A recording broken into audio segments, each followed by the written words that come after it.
बिस्मिल्लाहिर्रहमानिर्रहीम। मैं हूं Mohammad Islam. The longest journey starts from step 1। Viewers अस्सलाम वालेकुम। आई होप कि आप सब खैरियत से होंगे। आज का हमारा जो टॉपिक है, आज का जो लेक्चर होगा वो है जुवेनाइल जस्टिस सिस्टम एक्ट 2018। ये जो जिस टॉपिक को हमने आज सिलेक्ट किया है, जिसको हम डिस्कस करने जा रहे हैं, it is very very important topic for examination point of view, for general awareness, for police, as well as for the practicing lawyers, or as are also for important for examination point of view. जब हम बात करते हैं juvenile justice system act 2018, juvenile justice system act 2018 से पहले भी पाकिस्तान में juvenile से रिलेटेड लॉ मौजूद था। वो था जुवेनाइल जस्टिस सिस्टम ऑर्डिनेंस 2000।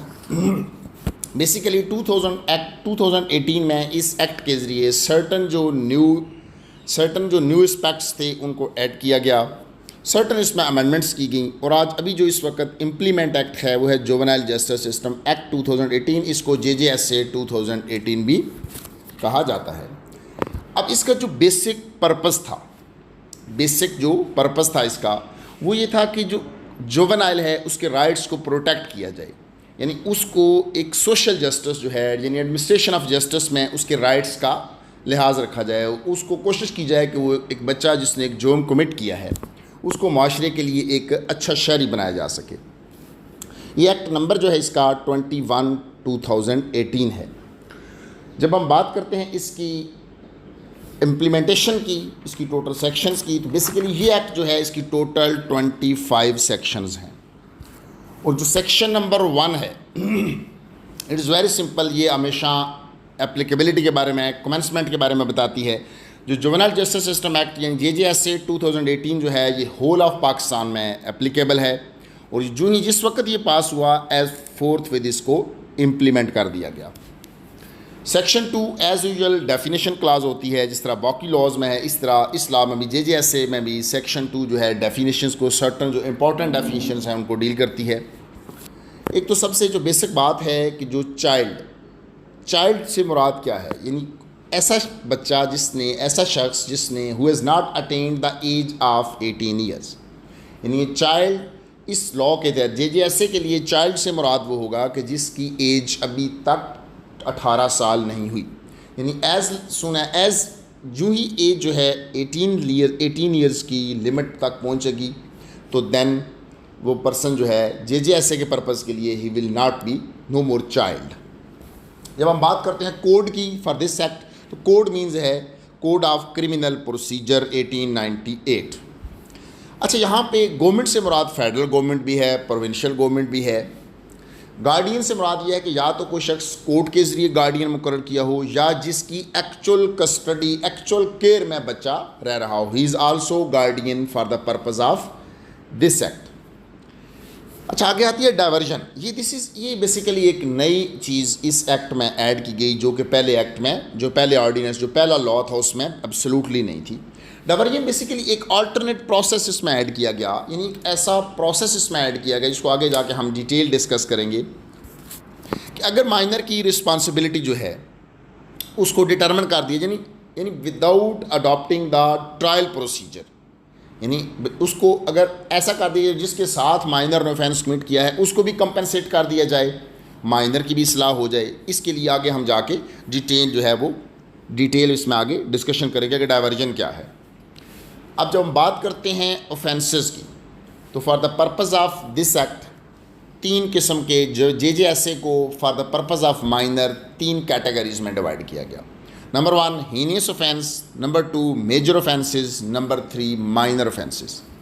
अब हीनियस ऑफेंस मीन्स क्या है, यानी एनी ऑफेंस जिसकी पनिशमेंट अबव दैन 7 ईयर्स है, यानी मोर दैन 7 ईयर्स, वो that will be called the heinous offence. यानी ऑफेंस मोर दैन 7 ईयर, 10 ईयर्स है, 14 ईयर्स है, इम्प्रिजमेंट फॉर लाइफ है, डेथ पेनल्टी है, यानी any offence punishable with more than 7 years will be called heinous offence for the purpose of this act. अब हम आते हैं major offence. Major offence means है कि जब किसी कि जब किसी भी ऑफेंस की सज़ा मोर दैन 3 ईयर्स है और अप टू 7 ईयर्स है, यानी जब भी सज़ा 3 साल से ज़्यादा होगी और 7 साल तक होगी तो that offence will be called the major offence for the purpose of the minor. अब आता है माइनर ऑफेंस। माइनर ऑफेंस से मुराद ऐसा ऑफेंस है कि जिसकी सज़ा अप टू 3 ईयर्स है, यानी व्हेन जब सज़ा 3 साल तक, यानी जब किसी भी जुर्म की सज़ा अप टू 3 ईयर्स यानी not more than 3 years, when the punishment will be up to 3 years then this offense will be called minor offense for the purpose of JJSA। अच्छा, इसमें आगे 2 फर्दर टर्म्स हैं कि जुवेनाइल जस्टिस सिस्टम कमेटी होगी, उसको हम आगे जाके डिस्कस करेंगे। 2 इसमें सेंटर कायम किए गए हैं, एक है juvenile rehabilitation centre, second one है observation home. It is very important, इनको बेसिकली आपको समझना भी है और इनमें डिफरेंस भी आपके माइंड में क्लियर होना चाहिए। जब हम बात करते हैं जुवेनाइल रिहेबिलिटेशन सेंटर की, बेसिकली ये एक ऐसी प्लेस है जिसमें जुवेनाइल को आफ्टर द, यानी जब उसका रिमांड का कॉन्सेप्ट जुडिशियल होने के बाद जहाँ पे उसको रखा जाएगा, जहाँ पे उसको एजुकेशन दी जाएगी, जहाँ पे उसको टेक्निकल ट्रेनिंग दी जाएगी। और इसमें फिर उन्होंने इंक्लूड कर लिया है बोस्टर इंस्टीट्यूशंस को इंक्लूड कर लिया है, वोकेशनल सेंटर्स को इंक्लूड कर लिया है, दारुल अमान को इंक्लूड कर लिया है, वुमेन क्राइसिस सेंटर्स जो गवर्नमेंट इस्टेब्लिश करती है उनको इंक्लूड किया गया है। अच्छा, ऑब्जर्वेशन होम क्या है? बेसिकली ऑब्जर्वेशन होम एक टेम्परेरीली अरेंजमेंट है, फौरी जो करना होता है वो ये होता है कि जो ही जुवेनाइल ऑफेंडर जो है उसको पुलिस ने अरेस्ट किया तो immediately in spite of putting him in the police, in spite of keeping him in police station, उसको फौरी तौर पे ऑब्जर्वेशन होम में रखा जाता है। यानी उस दौरान जो ही अप्रीहेंड किया और देर आफ्टर ऑब्टेनिंग रिमांड, यानी कि रिमांड भी अगर उसका हासिल किया गया तो फिर भी वो ऑब्जर्वेशन होम में रहेगा। किसी किस्म की कोई इंक्वायरी की प्रोसीडिंग चल रही है तो उस पर्पज़ के लिए भी वो instead of police station minor will be kept in observation home. Probation officer जो है वो प्रोबेशन ऑफेंडर्स ऑर्डिनेंस 1960 के तहत जो होता है उसका भी जिक्र आया है। फिर सूटेबल पर्सन का जिक्र आया है कि means any person, trust, association और society duly recognised by law whose object is welfare and protection of children. ये तो थी सेक्शन 2 जिसमें ऑलमोस्ट जो डेफिनेशन थी उनको हमने डिस्कस किया। अब हम आते हैं सेक्शन 3 की तरफ। सेक्शन 3 ये जैसे कि हमें बताती है लीगल असिस्टेंस की बाबत। Make one thing is clear कि जो भी माइनर होगा, जो भी चाइल्ड ऑफेंडर होगा, जुवेनाइल ऑफेंडर होगा, उसको जो लीगल असिस्टेंस है at the expense of state free of cost दी जाएगी। अच्छा, फिर स्टेट लॉ मेकर ने इस बात को भी अपने माइंड में रखा कि ये नहीं कि बिल्कुल किसी न्यू कमर लॉयर को अंगेज कर दिया जाए, बल्कि इसके लिए एक लिमिट मुकर्रर कर दी है कि at least 7 years standing at the bar. यानी जो भी लीगल असिस्टेंस, जो भी free of cost at the state expense legal assistance provide की जाएगी, जो प्लीडर, जो एडवोकेट, जो लॉयर अंगेज किया जाएगा, he must be, his practice must be 7 year, at least 7 years का एम्बार्गो लगा दिया गया। अच्छा, आगे आता है जुवेनाइल कोर्ट्स। इसमें यह आया कि जो प्राइम मिनिस्टर है in consultation with the concerned high courts notify करेंगे जुवेनाइल कोर्ट्स को। यहाँ पे आपके माइंड में होना चाहिए कोई स्पेशल कोर्ट की बात नहीं होगी, बल्कि कोर्ट्स को that will be called the juvenile courts. जब ये एक्ट आया था उस वक्त था कि within the period of 3 months from the commencement of this act. अब almost all over the Punjab, all over the Pakistan honourable higher courts ने जुवेनाइल कोर्ट्स को नोटिफाई कर दिया हुआ है। अच्छा, फिर लॉ मेकर ने इसमें जुवेनाइल कोर्ट्स को नोटिफाई करने की बाबत भी एक क्वालिफिकेशन बता दी कि जब हम बात करेंगे जजेस साइड से तो एटलीस्ट मैजिस्ट्रेट सेक्शन 30, यानी क्वालिफिकेशन की बात करेंगे तो मैजिस्ट्रेट सेक्शन 30 हो सकता है जुवेनाइल कोर्ट, या कोर्ट ऑफ सेशंस जज हो सकती है, कोर्ट ऑफ एडिशनल सेशंस जज हो सकती है। अगर कोई डायरेक्ट किसी को जुवेनाइल कोर्ट के इख्तियार देने हों तो person lawyer who is at least 10 years standing at bar, इसकी एट लीस्ट 10 ईयर्स स्टैंडिंग होगी, he will be appointed as a जज of juvenile court. Not at less than 10 year से कोई भी शख्स जो है वो जुवेनाइल कोर्ट में नहीं हो सकता। अब ऑलमोस्ट पंजाब में जितने सेक्शन 30 जजेस हैं, ऑनरेबल हाई कोर्ट ने सबको नोटिफिकेशन के ज़रिए जुवेनाइल कोर्ट्स डिक्लेयर किया हुआ है। अच्छा, फिर बात आ गई जुवेनाइल कोर्ट्स की एक्सक्लूसिव जुरिस्डिक्शन है। या जब हम बात करते हैं किसी भी कोर्ट की एक्सक्लूसिव जुरिस्डिक्शन की, तो इट मीन्स ये होता है कि any other court has no jurisdiction, one thing. Secondly ये होगा कि जो ही जुवेनाइल ये एक्ट स्टार्ट होगा, जो केसेस आम रेगुलर कोर्ट्स में पेंडिंग होंगे वो केसेस जो हैं जुवेनाइल कोर्ट्स में ट्रांसफ़र कर दिए जाएंगे। और या किसी भी वक्त रेगुलर ऑर्डिनरी कोर्ट्स के नॉलेज में आएगा कि this the accused is juvenile offender, तो उसका केस जो है जो जुवेनाइल कोर्ट डेजिग्नेटेड होगी उसको ट्रांसफ़र कर दिया जाएगा। अच्छा, अब जब केस ट्रांसफ़र हुआ, अगर उसमें कोई पार्शियल प्रोसीडिंग्स हो चुकी हैं, पार्शियल एविडेंस रिकॉर्ड हो चुकी है, तो जस्ट इस रीज़न से कि जिस कोर्ट में पहले एविडेंस हुई है that was not a juvenile court, उसमें डी नोवो ट्रायल नहीं होगा। अच्छा, सेक्शन 4 में हमें ये भी बता दिया गया कि जुवेनाइल कोर्ट ने जब से कॉग्निजेंस ले ली है उसके लिए टाइम लिमिट प्रोवाइड कर दी गई, यानी जुवेनाइल के ऑफेंडर का जो ट्रायल है shall be decided with in the 6 months on taking cognizance of an offence. देखिए, कॉग्निजेंस ऑफेंस का क्यों बताया गया? बाज़ औक़ात एक FIR हो जाती है, अक्यूज़ अरेस्ट नहीं होता, चलान का प्रोसेस जब 190 पे पहुँचेंगे तो then time will be start, यानी जो 6 months का टाइम है that will be started from the taking cognizance of an offence. अच्छा, अब क्वेश्चन ये आता है कि अगर 6 महीने गुजर गए, ट्रायल जो है कंक्लूड नहीं हुआ, तो फिर क्या होगा? फिर जो टाइम की एक्सटेंशन है that will B सीक्ड by that court from the honourable high court. Honourable high court को ऑनरेबल हाई कोर्ट से जो कोर्ट है उसने सीक करनी है एक्सटेंशन। अच्छा, अब क्वेश्चन ये आता है कि अगर कोर्ट ने एक्सटेंशन सीक नहीं की तो फिर कंप्लेनेंट भी या जुवेनाइल वो दोनों भी ऑनरेबल हाई कोर्ट में एप्लीकेशन फाइल कर सकते हैं इस रेफरेंस से रिलेटेड, यानी या तो कोर्ट खुद से एक्सटेंशन सीक करेगी, अगर कोर्ट ने सीक नहीं की तो फिर जो जुवेनाइल है या कंप्लेनेंट ऑफ द केस है वो भी कर सकता है। अच्छा, बात आ गई सेक्शन 4 में ये बता दिया कि कुछ जो जुवेनाइल कोर्ट्स हैं उनकी प्लेस ऑफ सिटिंग क्या होगी। लॉ में तो ये बात प्रोवाइडेड है कि द जुवेनाइल कोर्ट में hold it's sitting at a place other than the place in which the ordinary courts hold sittings for trial of other cases. यानी बेसिकली जो पर्पस था लॉ मेकर का, जुवेनाइल को दीगर criminal से, दीगर courts के माहौल से बचाना है कि जुवेनाइल कोर्ट की जो सिटिंग है वो एक डिफरेंट प्लेस पे होगी, यानी जहाँ पे जिस कम्प्लेक्स में, यानी जिस सेक्शन में, जिस ब्लॉक में रेगुलर ट्रायल हो रहे हैं उसमें नहीं, बल्कि जुवेनाइल कोर्ट एक सेपरेट होनी चाहिए। अब बात आएगी, हम आते हैं सेक्शन 5 की तरफ। सेक्शन 5 हमें बताती है कि जब जुवेनाइल अरेस्ट हो गया तो देन व्हाट क्या होगा। जुवेनाइल जो अरेस्ट होगा तो उसको तो shall be kept in an observation home, word shall use हुआ है। हमने इनिशियली पढ़ा था कि ऑब्जर्वेशन होम क्या है, अरेस्ट के फ़ौरन बाद ही will B kept in observation home, number 1।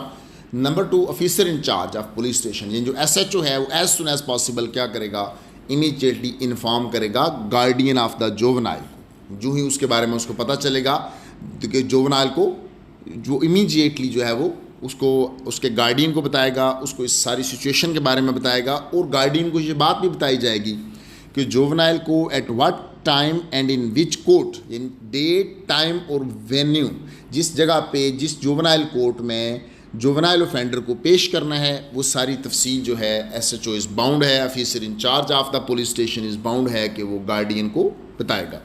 Secondly, वो जो ये सारी इन्फॉर्मेशन जो है वो देगा प्रोबेशन ऑफिसर को भी, यानी प्रोबेशन ऑफिसर को भी जो अरेस्ट ऑफ माइनर है उसके बारे में इन्फॉर्म किया जाएगा। अच्छा, क्या कोई एम्बार्गो भी है कि किस लॉ में, किस कानून के तहत इसको गिरफ्तार नहीं किया जा सकता? यस, एक तो मेक इट प्रिवेंशन डिटेंशन, ये नो माइनर, नो जुवेनाइल को प्रिवेंशन डिटेंशन से रिलेटेड जो लॉज हैं उनमें गिरफ्तार नहीं किया जा सकता। माइनर को जो प्रिवेंशन डिटेंशन से रिलेटेड लॉ हैं उनमें गिरफ्तार नहीं किया जा सकता, और जो चैप्टर 7 ऑफ द कोड है उसके तहत भी माइनर को गिरफ्तार नहीं किया जा सकता। अच्छा, अब क्वेश्चन ये आता है कि जब माइनर गिरफ्तार हो गया, व्हाट एवर द जो ऑफिसर इंचार्ज है उसने कुछ स्टेप्स लेने थे, क्या जो उसने स्टेप लिए या नहीं लिए, जो रिपोर्ट 173 है जिसको आर्फ आम में हम चालान कहते हैं, जो ऑफिसर इंचार्ज है वो तमाम स्टेप्स को चालान में मेंशन करेगा कि डाइवर्जन का प्रोसेस अडॉप्ट किया गया या नहीं, जुवेनाइल जस्टिस सिस्टम कमेटी को बताया गया, what ever the steps taken after the arrest of the juvenile, वो तमाम जो हैं वो रिपोर्ट 173 में मेंशन किए जाएंगे। सेक्शन 6 हमें ये बताती है कि रिलीज़ ऑफ जुवेनाइल, मतलब जुवेनाइल अरेस्ट हो गया, फिर उसकी देन व्हाट, फिर क्या सिचुएशन होगी। फेंसेस की आमूमन तौर पे फेंसेस की दो कैटेगरीज हैं कि बेलेबल एंड नॉन बेलेबल। अब पहले हम आते हैं कि बेलेबल, जब भी जुवेनाइल जो है बेलेबल ऑफेंसेस में अरेस्ट है, अगर उसको रिलीज़ नहीं किया गया तो जो ही वो जुवेनाइल कोर्ट में आएगा, कोर्ट जो है फौरी तौर पे उसको विद और विदाउट शॉर्टेज उसको रिलीज़ करेगी। हाँ, इसकी भी एक एक्सेप्शन बता देगी, अगर रीजनेबल ग्राउंड्स हों कि जो सच रिलीज़ है ये इसको bring him in association with criminals और expose him to any other danger, तो इस सिचुएशन में उसको रिलीज़ नहीं किया जाएगा। फिर क्या किया जाएगा, place under the custody of a suitable person और juvenile rehabilitation centre under the supervision of probation officer. जैसे कि हमने ऊपर बात था कि सूटेबल पर्सन से मुराद क्या है, कोई पर्सन भी हो सकता है, एसोसिएशन भी हो सकती है। और जो जुवेनाइल रिहेबिलिटेशन सेंटर था ये स्पेसिफिकली गवर्नमेंट ने कायम करने हैं और इसमें दारुल अमान भी शामिल है, जो शेल्टर होम्स भी शामिल हैं, इसमें उसको किया जाएगा। अच्छा, अब एक आ गया, अगर सब सेक्शन 1 के तहत उन्होंने कहा रिलीज़ नहीं किया गया तो फिर पुलिस को कोर्ट डायरेक्ट करेगी कि इमीडिएटली जो माइनर का गार्डियन है उसको ट्रेस आउट किया जाए और इमीडिएटली उसकी कस्टडी हैंड ओवर कर दी जाएगी माइनर की। ये बात हुई बेलेबल ऑफेंसेस की। अब माइनर के लिए जो नॉन बेलेबल का कॉन्सेप्ट है दीगर मुल्ज़मान से डिफरेंट है। हम ऊपर हमने पढ़ा था heinous offences, major offences, minor offences. अब सेक्शन 6 हमें ये बताती है कि major and minor offences shall be treated as bailable offences, यानी जो सीआरपीसी के शेड्यूल में बताए गए हैं या जो स्पेशल लॉज में बताए गए हैं माइनर के लिए वो एप्लीकेबल नहीं होंगे, बल्कि माइनर के लिए प्रिंसिपल जो है, जो यार्ड स्टिक है, वो ये है कि तमाम ऑफेंसेस जो मेजर ऑफेंसेस हैं या माइनर ऑफेंसेस हैं, इट मीन्स कि ऐसे तमाम ऑफेंसेस जिनकी सज़ा अप टू 7 ईयर्स है, all offences will be considered as bailable. हमने ऊपर पढ़ा था ना कि हीनियस ऑफेंस होता है अपना बियॉन्ड 7 ईयर्स, यानी 7 साल से जो अबव सज़ा है, that offence will be considered as heinous offence. यानी अप टू 7 ईयर्स तक जो पनिशमेंट है उसमें मेजर ऑफेंस फॉल करता है, अप टू 3 ईयर्स में माइनर ऑफेंस फॉल करता है। तमाम जो है ये माइनर के लिए will be considered as bailable. अच्छा, एक सेक्शन 6 में मज़ीद ये बात भी बता दी गई कि अमूमन हमने ये पढ़ा है कि जब भी कोई ट्रायल कंक्लूड नहीं होता तो इफ़ फॉर 1 ईयर्स तक अगर ट्रायल कंक्लूड ना हो तो फिर जो मुल्ज़म होता है वो bail as a statutory ground दायर करता है। यहाँ पे टाइम माइनर के लिए कर दिया गया 6 मंथ्स। अगर 6 मंथ्स में माइनर का ट्रायल कंक्लूड नहीं होता तो he shall be released on bail, अगर वो मुसलसल 6 माह से है। अब यहाँ पे एक बात आनी चाहिए कि जो delay in conclusion of the trial है वो not on the part of juvenile ना हो। इन जो सिंपल लॉ है, जो जर्नल प्रिंसिपल है कि जब भी कोई ट्रायल अगर कंक्लूड नहीं होता for the period of 1 year और if delay is not on the part of the accused, तो जो मुल्ज़िम होता है मैजिस्ट्रेटियल ट्रायल में वो bail as a matter of right claim करता है। माइनर के लिए इस टाइम को फॉर ऑल ऑफेंसेस 6 मंथ्स कर दिया गया। For all courts, for all offences जो माइनर के लिए टाइम है वो 6 मंथ्स कर दिया गया, लेकिन बात जो बेसिक प्रिंसिपल है वो वही होगा। अब सेक्शन 7 हमें बताती है investigation in juvenile cases. Juvenile जो है, एक तो उसकी इन्वेस्टिगेशन सब इंस्पेक्टर से बिलो रैंक का ऑफिसर नहीं कर सकता। पहली कंडीशन के not police officer, below at least sub inspector. Supervision किसने करनी है इन्वेस्टिगेशन की? Supervision of superintendent of police, यानी एसपी और एसडीपीओ। एसडीपीओ से मुराद डीएसपी और एएसपी। यानी माइनर की जो इन्वेस्टिगेशन है सब इंस्पेक्टर करेगा under the supervision of SP और डीएसपी और एएसपी। और जो इन्वेस्टिगेशन ऑफिसर है उसको प्रोबेशन ऑफिसर जो है वो भी असिस्ट करेगा। सोशल इन्वेस्टिगेशन रिपोर्ट भी तैयार करेगा, जो रिपोर्ट 173 की होगी उसमें भी ये सारा कुछ मेंशन किया जाएगा। अब सेक्शन 8 है कि डिटर्मिनेशन ऑफ एज, कि माइनर की एज कैसे डिटरमिन होनी है। जब भी को माइनर जो है अगर वो फिजिकली अपीयर्स होता है, लग रहा है माइनर जुवेनाइल लग रहा है, या वो अपने आप को क्लेम कर रहा है, जो officer in-charge of the police station है या जो इन्वेस्टिगेशन ऑफिसर है वो इंक्वायरी करेगा उसकी एज को डिटरमिन करने के लिए। फॉर व्हाट, किस किस बाबत उसमें क्या चीज़ें देखनी है, बर्थ सर्टिफिकेट, एजुकेशनल सर्टिफिकेट्स और एनी अदर इम्पॉर्टेंट डॉक्यूमेंट। अच्छा, अगर ये सारा कुछ ना हो, in absence of such documents, तो फिर जो एज है वो डिटरमिन की जाएगी on the basis of medical examination report by या मेडिकल ऑफिसर।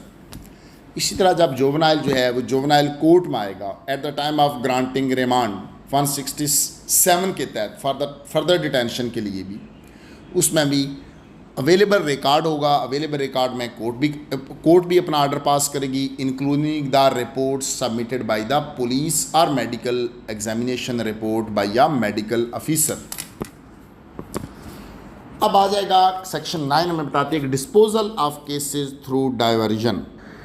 जी, सेक्शन 9 बताती है कि disposal of cases through diversion. जैसे कि हमने ऊपर पढ़ा था कि डाइवर्जन यानी एक नया ये कॉन्सेप्ट दिया गया, लेकिन अब इसमें जो बेसिक बात है कि इसमें जो प्री कंडीशन है कॉन्सेंट ऑफ अ जुवेनाइल और हिज गार्डियन, यानी कॉन्सेंट जो है इसका प्री रिक्विजिट है डाइवर्जन का। अगर वो कॉन्सेंट देंगे तो केस जो है रेफ़र कर दिया जाएगा जुवेनाइल जस्टिस कमेटी को। केस जो है for its disposal through diversion juvenile justice committee को रेफ़र कर दिया जाएगा। अब स्टेजेस कौन कौन सी हैं, ये ड्यूरिंग इन्वेस्टिगेशन भी किया जा सकता है bye the police and report of, and during trial भी किया जा सकता है by the prosecution and the court, यानी एट एनी स्टेज आप कह सकते हैं। जब ड्यूरिंग इन्वेस्टिगेशन भी, और ड्यूरिंग इन्वेस्टिगेशन में होगा तो डेफिनेटली बाय पुलिस होगी, अगर बात ट्रायल तक पहुंचेगी तो by the prosecution and the court. अब क्वेश्चन ये है कि जब केस रेफर हो गया जुवेनाइल जस्टिस कमेटी को, पुलिस ने कर दिया, तो फिर जो रिपोर्ट अंडर सेक्शन 173 है उसको पोस्टपोन कर दीजिएगा till the final order of the juvenile justice committee के ऑर्डर तक। देखिए, जब पर्पज़ ही हल हो जाएगा तो फिर इसका पर्पज़ नहीं है। अब बात आ गई, जो केस रेफर हो गया juvenile justice system committee with the consent of the person against whom the offence was committed. बड़ी इंपॉर्टेंट बात है, विद द कॉन्सेंट, यानी रेफर तो हुआ था with the consent of a juvenile और his guardian, with the consent of a person against whom the offence was committed.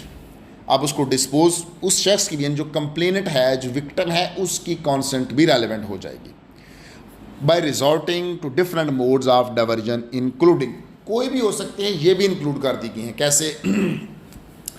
अगर minor ने कोई प्रॉपर्टी ग्रैब की है तो रेस्टिट्यूशन ऑफ मूवेबल प्रॉपर्टी हो जाएगा, repression of the damages caused हो जाएगा, रिटर्न और ओरल अपॉलॉजी से हो जाएगा, पार्टिसिपेशन इन कम्युनिटी सर्विसेज। अगर कोई स्टेट केस है तो माइनर कहता है जी कि मैं कम्युनिटी सर्विस करता हूँ, मैं एज ए गार्डनर कुछ अर्से के लिए काम करूँगा।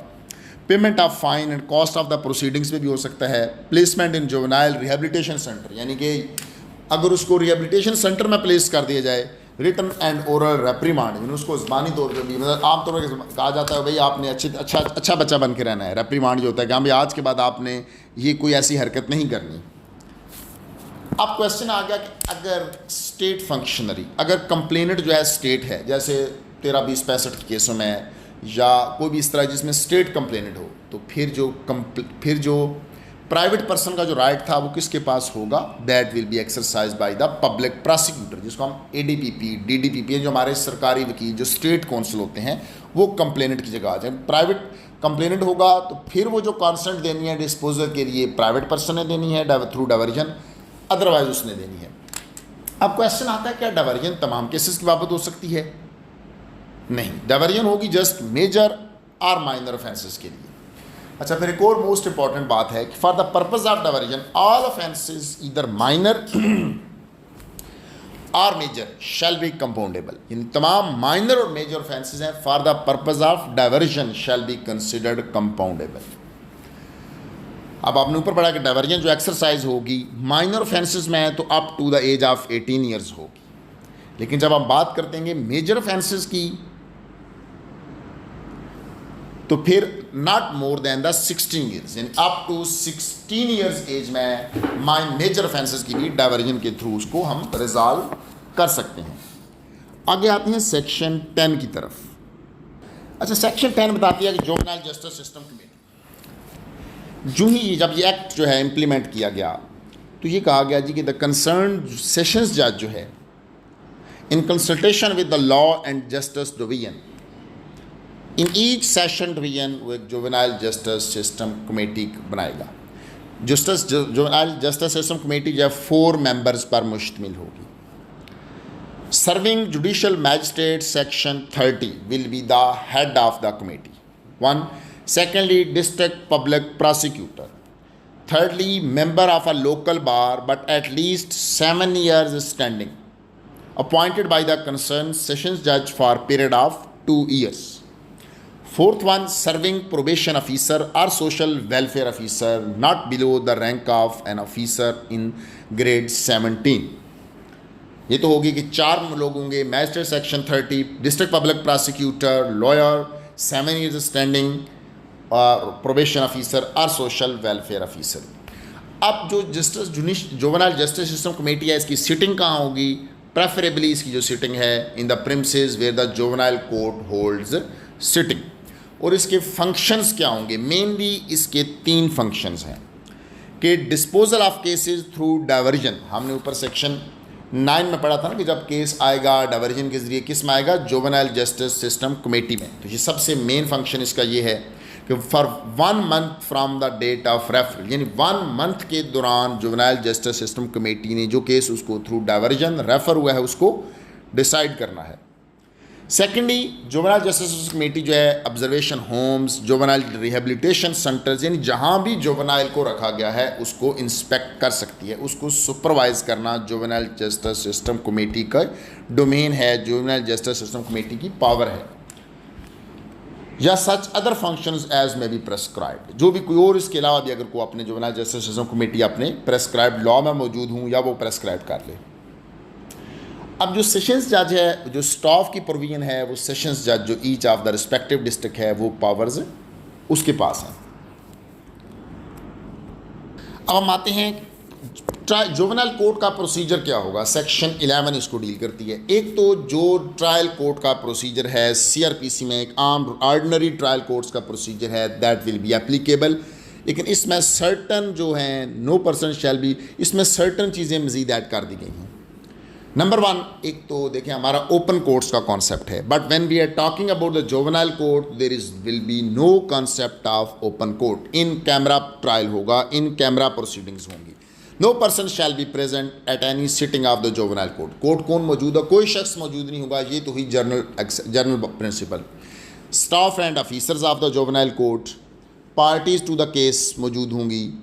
Such persons who are directly concerned with the proceedings including the police officer, सरकारी state counsel, police officer, counsel of the complainant, guardian of the juvenile या such other person as the juvenile court directs to be present।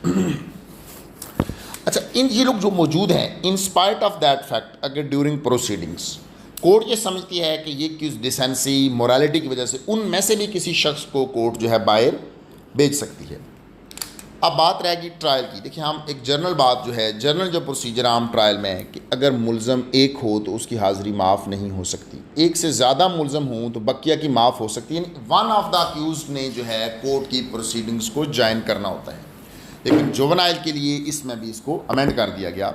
अगर किसी भी stage के ऊपर court ये satisfy समझती है, कोर्ट सेटिस्फाई होती है कि जो अटेंडेंस ऑफ द जुवेनाइल है वो ज़रूरी नहीं है for the purpose of trial, अब बेशक एक सिंगल ही अक्यूज़ क्यों ना हो, तो जुवेनाइल कोर्ट जो है उसकी अटेंडेंस को डिस्पेंस कर सकती है।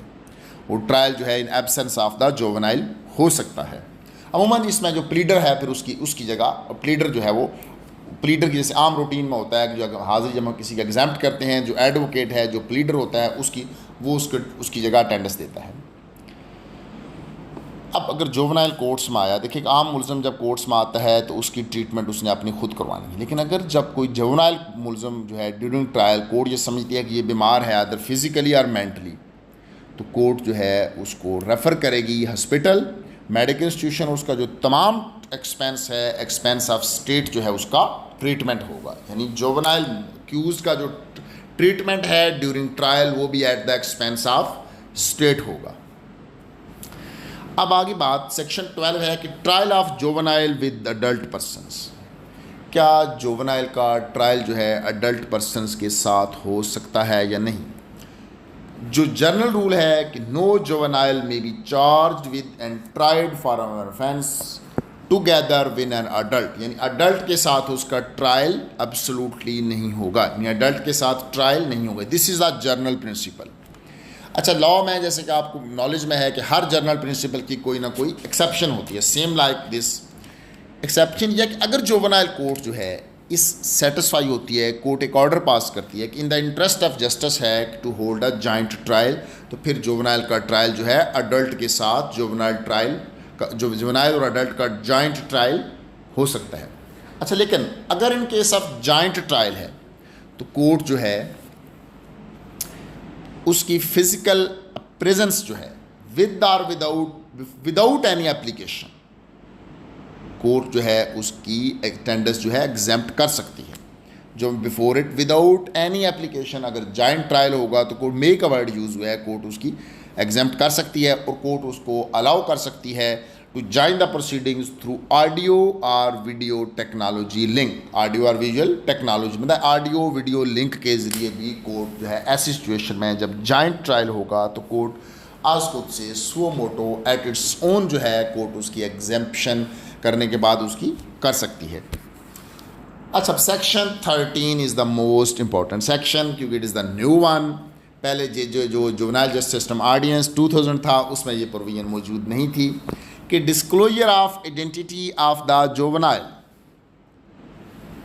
यानी सिंपल अगर कहें कि जुवेनाइल की आइडेंटिटी, उसका नेम को, उसके पेरेंटेज को, जुवेनाइल के नाम को प्रिंट और पब्लिश करने से मना कर दिया गया और इसको एक पिनल क्लास डाल दी गई, मतलब इसको एक ऑफेंस कर दिया गया कि कोई भी शख्स जो है प्रिंट करता है या पब्लिश करता है जुवेनाइल का नाम जिससे जुवेनाइल की आइडेंटिटी ज़ाहिर हो तो that will be an offence और उसकी जो पनिशमेंट है 3 which may extend to 3 years and shall also be liable to fine. अच्छा, इसके पीछे भी एक लॉजिक है, एक मंतिक है ताकि अगर बच्चा उसका एक मुस्तकबिल होता है, उसने माशरे के लिए एक मुफीद शहरी बनना होता है, उसने स्टेट के लिए एक अच्छा शहरी बन के स्टेट के लिए परफॉर्म करना होता है कि ताकि कोई उसको किसी को पता ना चल सके कि जी फ़लाँ बच्चे ने फ़लाँ जुर्म किया है, यानी उसका नाम प्रिंट और पब्लिश नहीं होगा। मतलब उसको आप मीम शीन से मुखातिब कर सकते हैं, उसको नाम प्रिंट और पब्लिश नहीं होगा और ये एक काबिल तज़ीर जुर्म है। हाँ, इसकी फिर एक्सेप्शन आ गई कि इसकी जो प्रिंटिंग है, पब्लिकेशन एनी मैटर विच में make known the identity of, मतलब जो officer in-charge of the police station है और द पुलिस ऑफिसर है acting in good faith during investigation. बाज़ का देखा FIR में मुद्दई ने आके अगर अपना नाम उसका लिखवाया है या ड्यूरिंग इन्वेस्टिगेशन तो उसके लिए उसको एक्सेप्शन दे दी गई। या अगर जुवेनाइल या उसका नेक्स्ट ऑफ किन अथराइज करता है इन राइटिंग, यानी उसका नाम प्रिंट और पब्लिश हो सकता है। अगर जुवेनाइल खुद या उसका जो next of kin of the juvenile है वो बाय और with the authorisation in writing होगी तो फिर भी उसका नाम पब्लिश हो सकता है।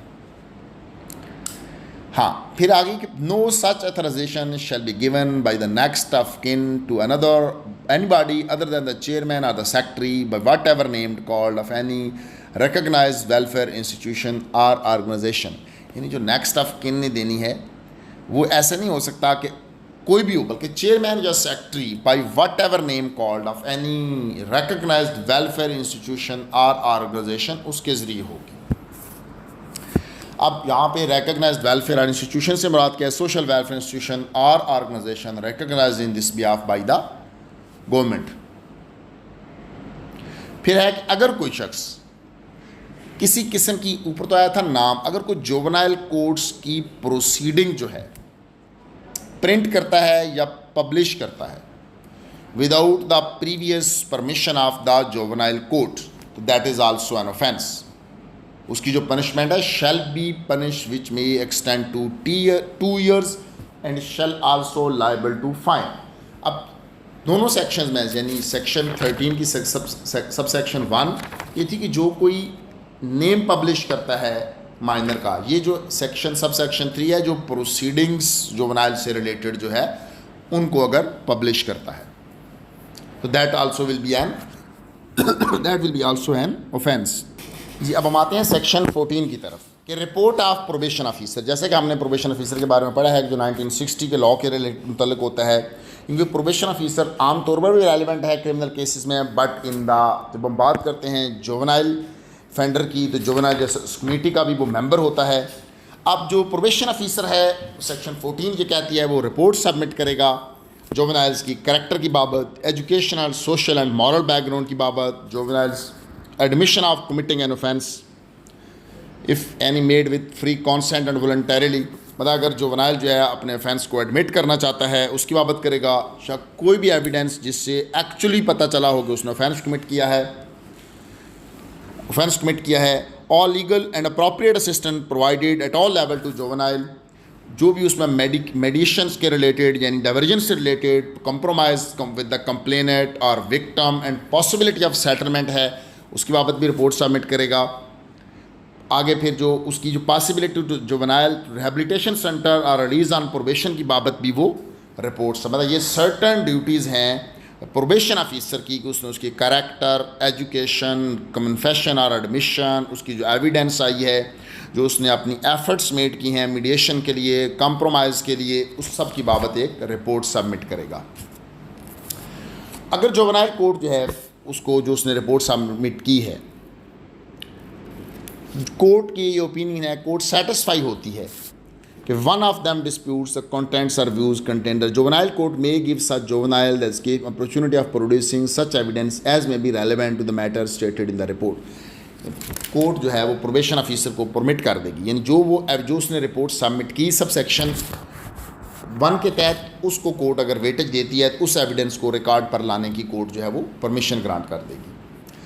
अब सेक्शन 15 आ जाती है कि powers of juvenile court to order for release. In जो सेक्शन 14 के तहत प्रोबेशन ऑफिसर की रिपोर्ट आई थी, जो कंक्लूजन ऑफ इंक्वायरी हुआ, इन्वेस्टिगेशन हुआ या ट्रायल हुआ, अगर कोर्ट जो है keeping in view the best interest of the child, तो कोर्ट जो है उसको सिंपल हम आपके माइंड में होना चाहिए, कोर्ट जो है माइनर को प्रोबेशन पे भेज सकती है, प्रोबेशन पे भेज सकती है और फिर क्या कर सकती है, उसको रिलीज़ कर सकती है। किस ग्राउंड पे रिलीज़ होगा, रिलीज इस ग्राउंड पे भी हो सकता है अगर विक्टिम या कंप्लेनेंट ने उसको पार्डन कर दिया हो। हाँ, कोर्ट उसको रिलीज़ करने से रिफ्यूज़ भी कर सकती है पार्डन के बावजूद भी, अगर कोर्ट ये समझती है कि ये पब्लिक पॉलिसी के अगेंस्ट है या इंटरेस्ट ऑफ द स्टेट के अगेंस्ट है। अच्छा, फिर हमने ऊपर कहा था कम्युनिटी सर्विसेज का भी ऑर्डर पास किया जा सकता है, फाइन भी किया जा सकता है, कंपेंसेशन टू द विक्टिम का ऑर्डर भी पास किया जा सकता है। जैसा कि हमने ऊपर डाइवर्जन में चीज़ें पढ़ी थी, रेस्टिट्यूशन ऑफ प्रॉपर्टी भी हो सकती है।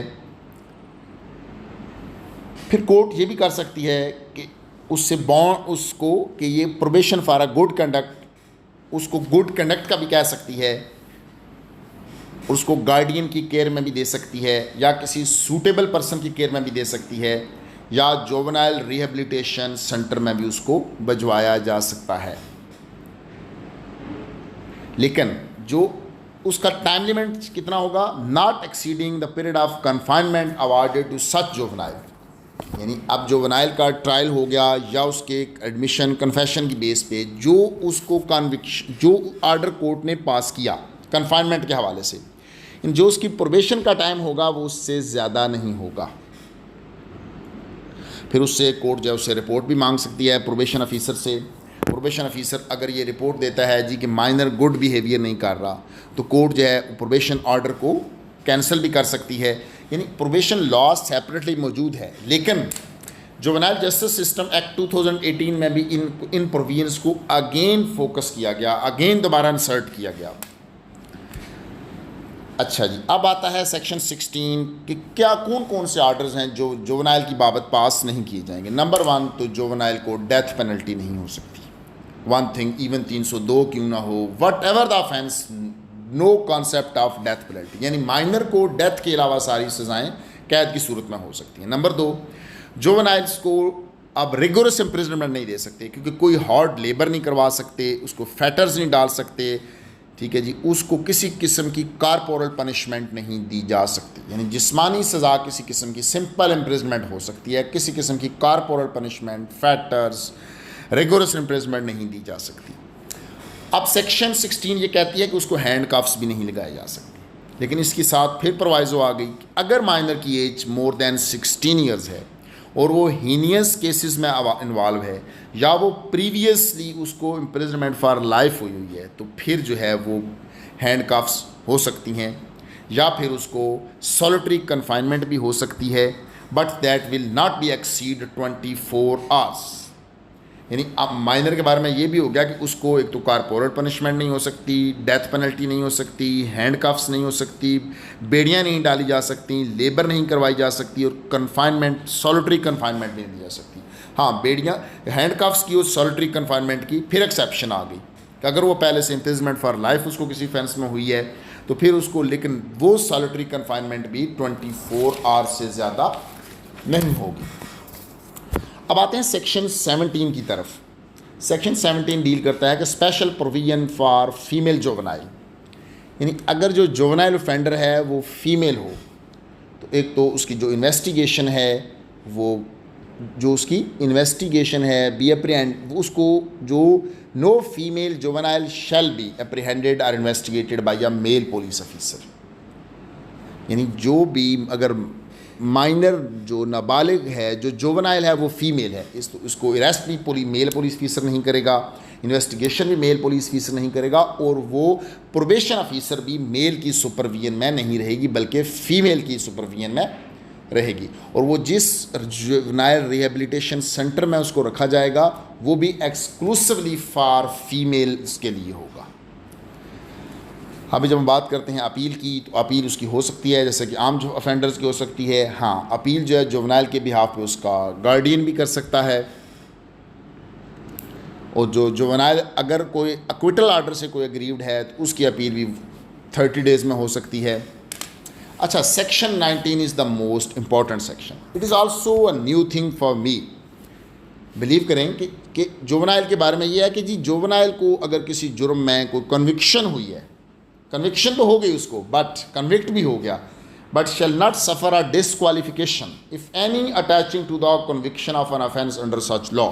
यानी जुवेनाइल को अगर वो कन्विक्शन हो गई है तो आम किसी शख्स के लिए, आम मेजर जो ऑफेंडर है उसके लिए, यानी अडल्ट के लिए, तो जो बाज़ औक़ात ऐसे ऑफेंसेस हैं, ऐसे अगर आपने कोई जॉब करनी हो, कुछ भी करना, तो अगर आपको कन्विक्शन हुई हो तो वो आपके लिए एक डिसक्वालिफिकेशन होती है। बट सेक्शन 19 के तहत माइनर के लिए that is not a disqualification, यानी माइनर के लिए ये किसी किस्म की कोई डिसक्वालिफिकेशन नहीं है। अब सेक्शन 20 में बताती है कि establishment and certification of super observation homes and juvenile rehabilitation centres के एस्टैब्लिशमेंट की बाबत बताती है। सेक्शन 21 जो है कि इंटीरियर डिवीजन जो है वो विदड्रॉ कर सकता है, जो ऊपर सेक्शन 20 में रिहेबिलिटेशन सेंटर बनाए गए हैं, ऑब्जर्वेशन होम्स बनाए गए हैं। अब section 22 is once again important है कि जो इंस्पेक्शन ऑफ ऑब्जर्वेशन होम्स है एंड जुवेनाइल रिहेबिलिटेशन सेंटर है, एक तो जो जुवेनाइल कोर्ट भी इंस्पेक्शन कर सकती है, जुवेनाइल जस्टिस कमेटी भी इंस्पेक्शन कर सकती है, वो जाके देख सकते हैं कि क्या क्या जो माइनर के लिए फैसिलिटीज़ हैं, हेल्थ फैसिलिटीज़, सोशल फैसिलिटीज़, या जो इसके इनमेट्स हैं वो कैसे हैं कि इसको मेजर के साथ तो नहीं रखा हुआ। ये तमाम जो हैं वो डिवीजन और relevant department of provincial governments में हैं, वो भी इनकी इंस्पेक्शन कर सकते हैं। अब सेक्शन 23 ये कहता है कि इस लॉ ने तमाम दीगर जो पहले लॉ थे उनको इसका ओवरराइडिंग इफ़ेक्ट है। सेक्शन 14 ये कहता है इस लॉ के लिए जो रूल्स हैं वो गवर्नमेंट बनाएगी। और सेक्शन 25 सिंपल हमें ये बताता है कि इस लॉ ने juvenile justice system ordinance 2022 of 2000 यानी उस एक्ट उसको इसने रिपील किया है। आई होप कि आज हमने जुवेनाइल जस्टिस सिस्टम एक्ट 2000 को इन डिटेल डिस्कस किया, जिसमें हमें बेसिक बातें ये पता चली कि नंबर 1 तो जो जुवेनाइल है उससे मुराद क्या है, person not attend the age of 18 years. फिर उसमें ऑफेंसेस की कैटेगरियाँ हैं, हीनियस, मेजर, माइनर। फिर मेजर और माइनर जो है नाबालिग के लिए बेलेबल हैं। फिर इसमें डाइवर्जन का कॉन्सेप्ट हमने पढ़ा, फिर जुवेनाइल कोर्ट का पढ़ा, फिर हमने पढ़ा कि फ्री लीगल असिस्टेंस है इसमें, फिर हमने पढ़ा कि इसके केसेस जो हैं विद इन 6 मंथ्स डिसाइड होना है। फिर इन्वेस्टिगेशन किसने करनी है, एट लीस्ट सब इंस्पेक्टर ने करनी है in the supervision of SP और DSP। फिर आपने डाइवर्जन कमेटी का पढ़ा, फिर इसको माइनर के बारे में पढ़ा कि उसको डेथ पेनल्टी नहीं हो सकती। आई होप कि आपके तमाम क्वेश्चंस, तमाम क्वेरीज़ का आंसर आ चुका होगा। अगर इसके बावजूद आपके माइंड में कोई क्वेश्चन हो, कोई क्वेरी हो, तो आप कमेंट बॉक्स में पूछ सकते हैं। Thank you so much.